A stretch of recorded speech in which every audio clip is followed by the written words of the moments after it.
నిజామాబాద్ పాత కలెక్టరేట్ వద్ద గల నవదుర్గ ఆలయంలో టీఎన్జీఓఎస్ ఆధ్వర్యంలో బోనాల పండుగను అత్యంత వైభవంగా నిర్వహించారు. ఈ కార్యక్రమంలో rural MLA doctor Bhupathi Reddy, collector T Vinay Krishnareddy, CP Sai Chaitanya పాల్గొని బోనం ఎత్తారు. ఆషాఢ మాసంలో జిల్లా కేంద్రంలోని పాత కలెక్టరేట్లో వెలిసిన శ్రీ శ్రీ శ్రీ నవదుర్గ ఆలయంలో టీఎన్జీఓఎస్ అధ్యక్షుడు సుమన్, ఇతర కార్యవర్గ సభ్యుల ఆధ్వర్యంలో బోనాల ఉత్సవాలు ఘనంగా జరిగాయి. ఈ కార్యక్రమానికి ముఖ్య అతిథులుగా rural MLA doctor Bhupathi Reddy, జిల్లా కలెక్టర్ వినయ్ కృష్ణారెడ్డి, సిపి సాయి చైతన్యలు ఆలయంలో ప్రత్యేక పూజలు నిర్వహించారు.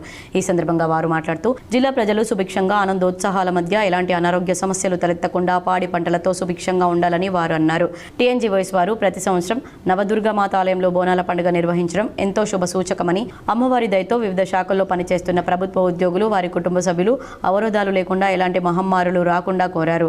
అలాగే ఇంత పెద్ద ఎత్తున టీఎన్జీఓ అధ్యక్షుడు సుమన్ కులమతాలకు తేడా లేకుండా అమ్మవారి సన్నిధిలో పూజా కార్యక్రమాలు చేయడంతో పాటు మహా అన్నదాన ప్రసాద వితరణ కార్యక్రమం చేయడం అభినందనీయమన్నారు.